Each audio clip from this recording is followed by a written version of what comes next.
북한이 어제 정오쯤 경의선과 동해선 남북 연결도로 군사분계선 북측 일부 구간을 폭파했다고 합동참모본부가 밝혔습니다. 지난 8월 남측과 연결된 도로 철도를 지뢰 매설 등으로 차단한 상태에서 도로 폭파라는 보여주기식 조치를 한 것입니다.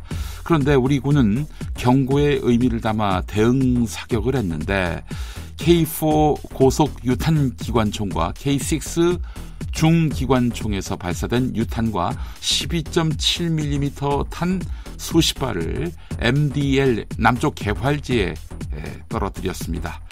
그런데 군 발표를 보아도 북한의 도로 폭파로 인한 피해가 없었는데 왜 굳이 확전 위험을 불사하면서까지 북쪽을 향해 중화기 사격을 했는지가 분명치 않습니다. 한편 폭파된 도로에는 콘크리트 장벽 등이 세워질 것으로 합참은 내다보았습니다. 접경지역 주민들은 남북 군사적 긴장이 나날이 높아지는 상황에서 일상생활이 불가하다며 울분을 토로했습니다.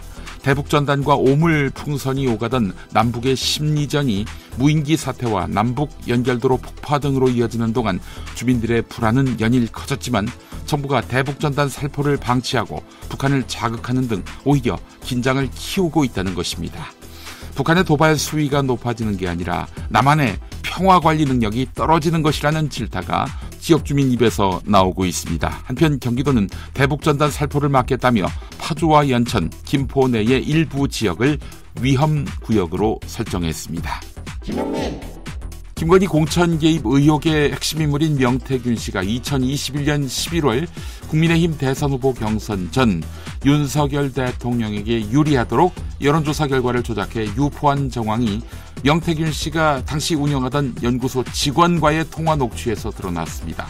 어제 뉴스토마토 보도로 전해드렸는데 실제로 실행됐다면 여론조사에서 통용되는 보정 차원을 넘어서 데이터 조작에 해당합니다. 통화가 이루어진 시점은 2021년 9월 15일 국민의힘이 1차 경선에서 대선 후보자를 8명으로 압축하고 10월 8일 2차 경선 통과자 발표를 앞둔 상황이었습니다. 직원의 이런 폭로는 명태균 씨가 대선 경선 때 윤석열 대통령에게 유리하게 조작된 여론조사를 활용해 당내 여론을 움직였다라는 홍준표 대구시장의 폭로와 맞물려 윤석열 쪽 여론 공작이 실행된 것으로 판단됩니다. 명태균 씨가 김건희와 주고받은 문자 메시지를 추가로 공개했습니다. 그렇다면 문자 속 철없는 오빠, 무식하다가 누구를 지칭하는지가 관심일 텐데요.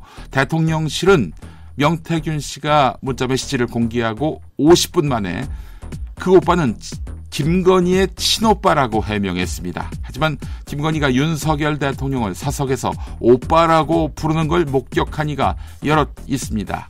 윤석열 대통령의 검사 시절 측근인 정치권 한 인사는 한겨레 기자에게 영부인이 대통령한테 우리 오빠라고 부르는 걸 굉장히 자주 들었다라고 했습니다.